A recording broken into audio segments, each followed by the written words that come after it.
ये कहानी एक जासूस ऑगस्टस लैंडर की है। लैंडर को एक रहस्यमयी हत्या की गुत्थी सुलझाने का काम सौंपा जाता है, क्योंकि उस इलाके में एक के बाद एक हत्याएं हो रही होती हैं। कहानी की शुरुआत सन 1830 से होती है। जगह है न्यूयॉर्क का हडसन वैली। यहीं हम लैंडर को देखते हैं। कभी वो एक शानदार जासूस हुआ करता था, लेकिन अब वो रिटायर हो चुका है। उसका जीवन पूरी तरह बिखर चुका है। वो दिन भर शराब पीता रहता है और इधर उधर भटकता रहता है। इसकी वजह है उसका दर्दनाक अतीत। कुछ समय पहले उसकी पत्नी की बीमारी से मौत हो चुकी थी और हाल ही में उसकी बेटी भी रहस्यमय तरीके से गायब हो गई थी। इन सब के बाद लैंडर को समझ नहीं आता कि उसके जीवन का कोई मकसद भी बचा है या नहीं। एक दिन जब लैंडर अपने घर के पास नदी किनारे बैठा होता है, तभी वहां कैप्टन हिचकॉक आता है। वो लैंडर को बताता है कि उसके सीनियर्स उसे बुला रहे हैं। लैंडर साफ मना कर देता है और कहता है कि वो अपने घर से कहीं नहीं जाएगा। लेकिन हिचकॉक उसे समझाता है कि मामला बेहद गंभीर है और ये एक आपात स्थिति है, इसीलिए उसे कम से कम एक बार जरूर जाना चाहिए। काफी समझाने के बाद लैंडर मान जाता है। दोनों एक बग्घी में बैठकर निकल पड़ते हैं। रास्ते में हमें पता चलता है कि लैंडर कितना बेहतरीन जासूस रहा है। वो देश का सबसे अच्छा डिटेक्टिव माना जाता था। उसने कभी कोई केस अधूरा नहीं छोड़ा। उसकी सफलता दर 100% थी और उसने गॉथम सिटी में भी एक बेहद मुश्किल केस सुलझाया था। कुछ ही देर में वे मिलिट्री एकेडमी पहुंचते हैं, जहां लैंडर अपने सीनियर थायर से मिलता है। थायर लैंडर की जिंदगी के हर दर्द को जानता है, उसकी पत्नी की मौत और उसकी बेटी के गायब होने की कहानी।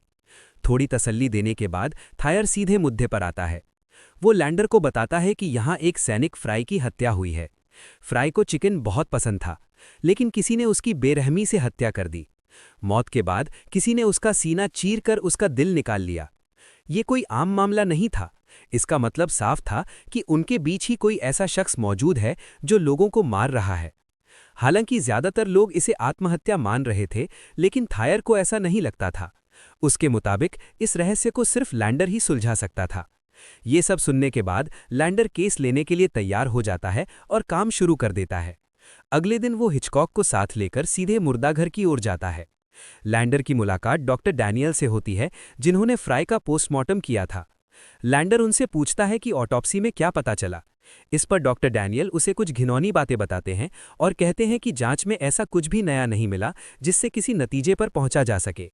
लैंडर ये सुनकर संतुष्ट नहीं होता और कहता है कि वो खुद जांच करना चाहता है। इसके बाद वो फ्राई के पूरे शरीर को ध्यान से देखने लगता है। तभी उसे फ्राई की गर्दन पर और सिर के पीछे कुछ नीले निशान दिखाई देते हैं। इसके अलावा उसे कुछ कागज के टुकड़े भी मिलते हैं। इन सब बातों को देखकर ये साफ हो जाता है कि फ्राई ने आत्महत्या नहीं की थी, बल्कि उसकी हत्या की गई थी। ये देखकर डॉक्टर डैनियल भी हैरान रह जाता है। अब लैंडर के पास वे कागज के टुकड़े होते हैं, लेकिन उन पर क्या लिखा है ये वो ठीक से समझ नहीं पाता। बस कुछ अधूरे शब्द ही उसे दिखाई देते हैं। इसके बावजूद लैंडर सच्चाई तक पहुंचना चाहता है। वो हिचकॉक से मिलता है और उससे कहता है कि इस जांच को पूरी तरह गोपनीय रखा जाए, क्योंकि अगर ये बात फैल गई तो अकेडमी में डर और अफरा तफरी मच सकती है और उनकी जांच में रुकावट आ सकती है। हिचकॉक इस बात को अच्छी तरह समझता है और सहमत हो जाता है। इसके बाद लैंडर सबसे पहले उस जगह पर जाता है जहां फ्राई की लाश मिली थी। वो वहां की हर छोटी बड़ी चीज को ध्यान से देखता है और ये समझने की कोशिश करता है कि आखिर यहां क्या हुआ होगा। तभी वहां एक युवक आता है जिसका नाम एडगर एलन पो होता है। वो लैंडर से कहता है कि उसे पूरा यकीन है कि फ्राई ने आत्महत्या नहीं बल्कि उसकी हत्या की गई है। एडगर बताता है कि ये हत्या किसी आम आदमी की नहीं बल्कि किसी कवि या कलाकार की करतूत है। जिस नाजुक तरीके से फ्राई का दिल निकाला गया है वो किसी संवेदनशील कलाकार का काम लगता है। एडगर कहता है कि वो खुद भी एक कवि है, इसलिए इन बातों को समझ सकता है। वो लैंडर को ये भी बताता है कि उसके पास कुछ नाम हैं जिनसे बात की जानी चाहिए, खास तौर पर उसका रूममेट। कुछ दिन पहले उसका अपने रूममेट से झगड़ा हुआ था और उसे शक है कि उसी ने कोई गलत काम किया है। इतना कहकर एडगर वहां से चला जाता है। लैंडर इन बातों पर गहराई से सोचता है और अगले दिन फिर से अकादमी पहुंचता है। वो एक एक करके सभी लोगों से पूछताछ करता है, लेकिन कहीं से भी कोई ठोस सुराग नहीं मिलता। आखिर में वो हिचकॉक के पास पहुंचता है और उससे बातचीत कर रहा होता है। तभी एक आदमी हिचकॉक के लिए एक पत्र लेकर आता है। जैसे ही हिचकॉक वो पत्र पढ़ता है, वो चौंक जाता है। वो लैंडर को बताता है कि एक और हत्या हो गई है, लेकिन इस बार दो जानवरों की, एक गाय और एक भेड़ की। दोनों को बिल्कुल उसी तरीके से मारा गया था। उनके सीने चीर दिए गए थे और दिल गायब था। इससे साफ होता है कि कातिल अब भी उन्हें कोई संदेश देना चाहता है कि वे जांच बंद कर दें, वरना वो इसी तरह हत्याएं करता रहेगा। लेकिन लैंडर ऐसे खतरों से डरने वाला नहीं था, बल्कि वो और ज्यादा जोश में आ जाता है। उसे लगता है कि अब असली खेल शुरू हुआ है। वो ठान लेता है कि वो इस कातिल को जरूर पकड़ेगा और उसे खत्म कर देगा। इसके बाद लैंडर एडगर से मिलने जाता है और उसे सारी बात बता देता है। वो एडगर से कहता है कि उसे इस केस में उसकी मदद चाहिए, क्योंकि कुछ ऐसी बातें हैं जिन्हें समझने के लिए उसे एडगर की जरूरत पड़ेगी। इतना कहकर वो उसे कागज के भी टुकड़े देता है और कहता है कि जितनी जल्दी हो सके इनके मायने समझने की कोशिश करे। अगर उसे कुछ भी खास लगे तो सबसे पहले वही बताए। एडगर इस काम में पूरी तरह जुट जाता है। उसी शाम वो लैंडर के घर पहुंचता है और जाते समय बताता है कि उसे ज्यादातर बातें तो समझ नहीं आई, लेकिन कुछ अहम चीजें उसने जरूर खोज ली हैं। कागज के आखिरी हिस्से में लिखा था, देर मत करना। इसका मतलब ये था कि किसी ने फ्राई को बाहर मिलने के लिए बुलाया था, और जब वो मिलने गया तभी उसकी हत्या कर दी गई। इससे ये अंदाजा लगाया जा सकता था कि ये पत्र किसी लड़की ने लिखा होगा, क्योंकि इतनी रात को फ्राई किसी आदमी से मिलने नहीं जाता, बल्कि किसी लड़की से ही मिलने जाता। एडगर ये भी बताता है कि जिस दिन फ्राई की हत्या हुई थी, उसी दिन उसने कैंपस में एक बेहद खूबसूरत लड़की को देखा था। इतनी जानकारी देने के बाद एडगर वहां से चला जाता है। अगले दिन लैंडर फिर से एडगर को एक पत्र लिखता है और उसे झील के पास बने घर में आने को कहता है। एडगर तुरंत वहां पहुंच जाता है। जैसे ही वो अंदर आता है, लैंडर उसे जमीन की ओर इशारा करके कहता है, ये देखो। जमीन पर एक बड़ा सा गोल घेरा बना होता है और उसके बीच में एक त्रिकोण बना होता है। ये सब दिखाकर लैंडर कहता है कि इससे साफ समझ में आता है कि यहाँ किसी ने काला जादू किया है। जिसने फ्राई की हत्या की, वो उसका दिल निकालकर यहाँ लाया और त्रिकोण के बीच रखकर उसे जलाया, ताकि उसका तांत्रिक अनुष्ठान पूरा हो सके। अब सवाल सिर्फ ये था कि ये काला जादू कौन कर रहा है। ये सुनते ही एडगर सबसे पहले आर्टेमिस का नाम लेता है, जो डॉक्टर डैनियल का बेटा था। एडगर कहता है कि मुर्दा घर में जाना हर किसी के लिए आसान नहीं था, लेकिन आर्टेमिस के लिए यह आसान हो सकता था। इसके अलावा आर्टेमिस काले जादू में भी दिलचस्पी रखता था। इसके बाद एडगर बताता है कि वो एक ऐसे व्यक्ति को जानता है जो इन सब बातों के बारे में अच्छी जानकारी रखता है। वो लैंडर को अपने दोस्त जॉन के पास ले जाता है। जॉन को काले जादू और अनुष्ठानों का गहरा शौक था और उसे इनके बारे में काफी ज्ञान था। वे जॉन को बताते हैं कि उन्होंने जमीन पर क्या देखा, एक बड़ा गोल घेरा और उसके भीतर बना त्रिकोण। सब कुछ सुनने और समझने के बाद जॉन बताता है कि ये एक बेहद दुर्लभ प्रकार का जादू है। इस जादू का मकसद किसी इंसान को अमर बनाना होता है, लेकिन इसे पूरा करने के लिए बलि देना जरूरी होता है, पहले एक बच्चे की और उसके बाद एक ऐसे आदमी की जिसे फांसी देकर मारा गया हो। यही वजह थी कि कातिल ने फ्राई को फांसी लगाकर मारा था। इसके बाद लैंडर एडगर से कहता है कि अब उसे जितना हो सके आर्टेमिस के साथ ज्यादा से ज्यादा समय बिताना चाहिए। वहीं से उन्हें अगला सुराग मिल सकता है। एडगर ठीक वैसा ही करता है। वो पूरे दिन आर्टेमिस के साथ रहता है और कुछ ही समय में दोनों अच्छे दोस्त बन जाते हैं। फिर एक दिन जब आर्टेमिस अपने दोस्तों के साथ शराब पी रहा होता है, तो एडगर भी वहां जाकर उनके साथ बैठ जाता है।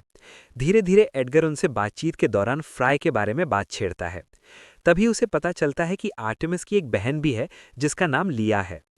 लिया और फ्राई एक दूसरे से प्यार करते थे, लेकिन जब लिया ने फ्राई को छोड़ दिया तो वो पूरी तरह टूट गया। सबको यही लगता था कि इसी सदमे में उसने होश खो दिया और आखिरकार आत्महत्या कर ली। दूसरी ओर हम लैंडर को देखते हैं, जो अपनी बेटी की यादों से लगातार परेशान रहता है। उसकी आंखों से बहते आंसू उसे हर दिन सताते हैं। अपनी बेटी को याद करते हुए लैंडर फूट फूट कर रो पड़ता है। ये गहरा आघात उसके मन से इतनी जल्दी जाने वाला नहीं था। अगली सुबह फ्राई का अंतिम संस्कार होता है। वहां उसे श्रद्धांजलि देने के लिए कई लोग आते हैं और उसके परिवार को सांत्वना देते हैं। जब लैंडर वहां से जाने लगता है तो फ्राई की मां उसके पास आती है और उसे फ्राई की डायरी सौंप देती है। वो कहती है कि वो चाहती है कि लैंडर इसे अपने पास रखे, ताकि कातिल का जल्द से जल्द पता लगाया जा सके। उसके लिए ये डायरी किसी काम की नहीं थी, क्योंकि उसमें सब कुछ गुप्त और सांकेतिक भाषा में लिखा था, जिसे वो समझ नहीं पाती थी। उसे उम्मीद होती है कि शायद लैंडर इन बातों को समझ सके और जान पाए कि फ्राई के साथ क्या चल रहा था। लैंडर डायरी लेकर वहां से चला जाता है। इसी दौरान उसकी मुलाकात डॉक्टर डैनियल से होती है, जो अपनी पत्नी वाइली के साथ होता है। वाइली लैंडर से छेड़खानी करने लगती है और उससे पूछती है कि उसकी पत्नी कहाँ है। लैंडर बताता है कि उसकी पत्नी 2 साल पहले गुजर चुकी है। ये सुनकर वाइली कहीं न कहीं खुश हो जाती है, क्योंकि उसे लगता है कि अब उसके पास लैंडर के करीब आने का मौका है। दूसरी तरफ हम एडगर को देखते हैं, जो आर्टेमिस के घर पहुंचता है ताकि उसे कोई नया सुराग मिल सके। वहीं वो लिया को पियानो बजाते हुए देखता है। उसका पियानो बजाना बेहद खूबसूरत होता है। तभी एडगर को पहली बार पता चलता है कि लिया भी एक कवयित्री है। ये बात एडगर पर गहरा असर डालती है। वो लिया के पास जाता है और उससे कहता है कि वो उससे दोबारा मिलना चाहता है। क्या वो उससे बाहर मिल सकती है? लिया इसके लिए मान जाती है। अगले दिन दोनों कब्रिस्तान में मिलते हैं। वहां एडगर अपने दिल की बात लिया से कहता है। वो बताता है कि वो उसकी खूबसूरती से बहुत प्रभावित है, और ये जानकर तो और भी ज्यादा कि वो भी एक कवयित्री है। अब लिया की बारी होती है कुछ कहने की, लेकिन उससे पहले ही उसे दौरा पड़ जाता है। वो जमीन पर गिरकर कांपने लगती है। एडगर उसकी देखभाल करता है और उसे होश में लाता है। होश में आने के बाद वो कहती है कि अब वो उसे घर छोड़ दे। दोनों साथ साथ उसके घर की ओर चल पड़ते हैं। इधर लैंडर अकेले बैठकर पहेली सुलझाने में लगा होता है। वो फ्राई की डायरी को समझने की कोशिश करता है और कुछ पन्नों के रहस्य सुलझा भी लेता है। रात होते ही वो अकेला सुराग ढूंढने निकल पड़ता है। उसी समय हम देखते हैं कि एडगर लैंडर के पास जा रहा होता है। रास्ते में उस पर एक आदमी हमला कर देता है, जिसका नाम बेलिंजर होता है। बेलिंजर लैंडर का दोस्त था, लेकिन सही समय पर लैंडर वहां पहुंच जाता है और दोनों को अलग कर देता है। मगर जैसे ही सुबह होती है, लैंडर को पता चलता है कि बेलिंजर अचानक गायब हो चुका है। जब वे उसे ढूंढने के लिए जंगल की ओर जाते हैं, तो वहां उन्हें बेलिंजर की लाश मिलती है। लैंडर ये देखकर सन्न रह जाता है कि बेलिंजर का दिल भी निकाल लिया गया है। ये बात उसे और ज्यादा चौंका देती है। लाश को पोस्टमार्टम के लिए भेजा जाता है, और इस बार डॉक्टर डैनियल बेहद सावधानी से जांच करता है। ऑटोप्सी के बाद डॉक्टर डैनियल सबको बताता है कि यह हत्या पहले वाले कातिल की नहीं है। पहला कातिल दिल बहुत ही सटीक और नाजुक तरीके से निकालता था, लेकिन इस बार सीना बेहद बेरहमी से चीरा गया है और दिल निकाला गया है। इसका मतलब साफ था कि अब शहर में 2 अलग-अलग कातिल मौजूद हैं। ये सुनते ही थायर गुस्से से भर जाता है। वो लैंडर से कहता है कि इस रहस्य को जितनी जल्दी हो सके सुलझाया जाए। हत्यारों की संख्या बढ़ती जा रही है और वो नहीं चाहता कि शहर में एक और इंसान मारा जाए। थायर लैंडर को आदेश देता है कि वो एडगर से पूछताछ करे, क्योंकि वो शहर का सबसे रहस्यमय इंसान है। उसका व्यवहार अजीब है, वो अजीब सी हरकतें करता है। पहले उसका फ्राय से झगड़ा हुआ और फ्राय मर गया। फिर बेलिंजर से झगड़ा हुआ और बेलिंजर भी मारा गया। सारे सबूत किसी न किसी तरह उसी की ओर इशारा कर रहे थे। ये सब सुनने के बाद लैंडर एडगर से मिलता है और उससे सीधे पूछता है कि क्या वो उससे कुछ छिपा रहा है। एडगर सच सच बता देता है कि उसका उन दोनों से झगड़ा हुआ था, क्योंकि वे उसे बार बार परेशान करते थे, गालियां देते थे और उसका मजाक उड़ाते थे। वे कहते थे कि वो बहुत बदसूरत और बेकार दिखता है। इसी वजह से उसका उनसे झगड़ा हुआ, लेकिन उसने किसी की हत्या नहीं की थी। लैंडर उसकी बातों पर भरोसा करता है और कहता है कि अगर हर झगड़े का नतीजा हत्या होता तो इस शहर में कोई जिंदा ही नहीं बचता। एडगर एक एक बात मासूमियत से बताता है और कहीं ना कहीं लैंडर को उस पर भरोसा हो जाता है, इसलिए वो उससे ज्यादा सवाल नहीं करता। इसी बीच डॉक्टर डैनियल लैंडर और एडगर को अपने घर डिनर पर बुलाता है। डिनर के दौरान लैंडर का ध्यान बार बार लिया पर जाता है। वो बहुत अजीब और असामान्य हरकतें कर रही होती है और उसके चेहरे के भाव भी सामान्य नहीं होते। खाना खत्म होने के बाद लैंडर डॉक्टर डैनियल से पूछता है कि क्या लिया ठीक है और वो ऐसी हरकतें क्यों कर रही थी। डॉक्टर डैनियल बताता है कि लिया एक बेहद अजीब बीमारी से पीड़ित है, जिसमें उसे बार बार दौरे पड़ते हैं। उसने हर जगह डॉक्टरों से सलाह ली है, लेकिन सभी का यही कहना है कि इस बीमारी का कोई इलाज नहीं है। तभी हिचकॉक लैंडर के पास आता है और बताता है कि एडगर गायब हो गया है। उसे हर जगह ढूंढा गया, लेकिन वो कहीं नहीं मिला। इसका मतलब ये निकाला जा रहा था कि शायद वो भी मारा जा चुका है। लेकिन लैंडर इससे सहमत नहीं होता। वो कहता है कि जब तक उसकी लाश नहीं मिली है, तब तक ये मानना गलत होगा कि वो मर चुका है। ये भी हो सकता है कि लोग उसके पीछे पड़ गए हों, इसलिए वो शहर छोड़कर भाग गया हो। इतना कहने के बाद लैंडर सबको आदेश देता है कि एडगर को हर जगह ढूंढा जाए। इसके बाद वो सीधे जॉन के पास पहुंचता है। इसके बाद लैंडर जॉन से कहता है कि वो काले जादू के बारे में और विस्तार से जानना चाहता है। जॉन बताता है कि उसने ये सब एक किताब में पढ़ा था और वो किताब उसी आदमी ने लिखी है जो मानता है कि ऐसे अनुष्ठान करके इंसान अमर हो सकता है। जैसे ही लैंडर उस आदमी की तस्वीर देखता है, उसे याद आता है कि उसने इस आदमी को पहले डॉक्टर डैनियल के घर पर देखा था। ये समझते ही लैंडर तुरंत डैनियल के घर की ओर भागता है। वहां वो देखता है कि लिया और आर्टेमस ने एडगर को बांध रखा है और उस पर अनुष्ठान कर रहे हैं ताकि वे अमर बन सकें। लैंडर डॉक्टर डैनियल से सामना करता है और कहता है कि अब उससे झूठ बोलने का कोई मतलब नहीं है, क्योंकि वो सब समझ चुका है। लिया की बीमारी और यहाँ किए जा रहे अनुष्ठानों का आपस में गहरा संबंध है। डॉक्टर डैनियल आखिरकार सच कबूल कर लेता है। वो बताता है कि उसने अपनी बेटी को ठीक करने की हर मुमकिन कोशिश की, लेकिन जब कुछ भी काम नहीं आया तो उसे काले जादू का रास्ता अपनाना पड़ा। इस रास्ते में उसे बताया गया था कि अनुष्ठान पूरा करने के लिए दिलों की बलि देनी होगी। इसी वजह से उसने लोगों के दिल निकाले और अनुष्ठान पूरा किया। अब लिया और आर्टेमस अंतिम चरण पूरा कर रहे थे और जल्द ही वे एडगर को मारने वाले थे। ये सुनते ही लैंडर वहां से दौड़ पड़ता है और उस वीरान घर में पहुंच जाता है जहां अनुष्ठान हो रहा था। वो समय रहते उनके सामने आ खड़ा होता है और उन्हें रोकने की कोशिश करता है, लेकिन अब लिया किसी के सुनने के मूड में नहीं होती। वो चाकू निकालकर एडगर की ओर बढ़ती है। इसी हड़बड़ी में मोमबत्तियां गिर जाती हैं और वहां आग लग जाती है। आग का फायदा उठाकर आर्टेमस लैंडर पर हमला कर देता है ताकि लिया एडगर को मारने का वक्त मिल सके। लेकिन इससे पहले कि लिया एडगर को नुकसान पहुंचाए, ऊपर से लकड़ी का एक भारी टुकड़ा गिरता है और लिया उसके नीचे दब जाती है। आर्टेमस अपनी बहन को बचाने के लिए दौड़ता है, लेकिन लकड़ियां हटाते हटाते वो खुद भी फंस जाता है। आग तेजी से फैल जाती है और दोनों वहीं जलकर मर जाते हैं। लैंडर एडगर और वाइली को उठाकर बाहर निकाल लाता है। एडगर को अस्पताल पहुंचाया जाता है।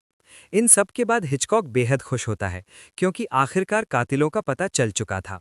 वो लैंडर का धन्यवाद करता है और उससे माफ़ी भी मांगता है कि उसने शुरुआत में उसकी काबिलियत पर शक किया था। अब मामला बंद हो चुका था। कुछ हफ्ते बीत जाते हैं। जैसे ही एडगर ठीक होता है, वो सबसे पहले लैंडर के पास आता है और कहता है कि उसने इस केस के दौरान एक अहम बात खोजी है। उसने कातिल द्वारा लिखे गए सभी कागज इकट्ठा किए थे और उनमें लैंडर की लिखावट को पहचान लिया था। वही लिखावट उसे हर जगह दिखी। फिर उसने और जांच की और लैंडर की बेटी के बारे में पता लगाया, एक औरत से जिसका नाम मटिल्डा था, जो टावर के पास रहती थी। उसके साथ कुछ भयानक हुआ था और उसके बाद से ही लैंडर ने ये सब पढ़ना शुरू किया। अब लैंडर सारा सच स्वीकार कर लेता है। वो बताता है कि उसकी बेटी मटिल्डा अपनी पहली डांस पार्टी से लौट रही थी, तभी 3 लड़कों फ्राई, बेलिंजर और स्टॉडर्ट ने उसे पकड़ लिया। उन्होंने उसकी इज्जत के साथ खिलवाड़ किया और उसका बलात्कार किया। मटिल्डा किसी तरह जिंदा बचकर उसके पास लौट आई, लेकिन उसके बाद से उसकी जिंदगी पूरी तरह बदल गई। वो खुद से नफरत करने लगी, गहरे सदमे में चली गई और एक दिन पहाड़ी की ओर भाग गई।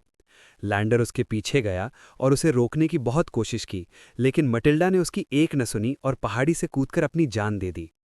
लैंडर ने यह बात किसी को नहीं बताई और सबको यही कहा कि उसकी बेटी लापता है, क्योंकि वो बदला लेना चाहता था। उसी बदले के लिए उसने फ्राई को संदेश भेजकर बुलाया और उसकी हत्या कर दी।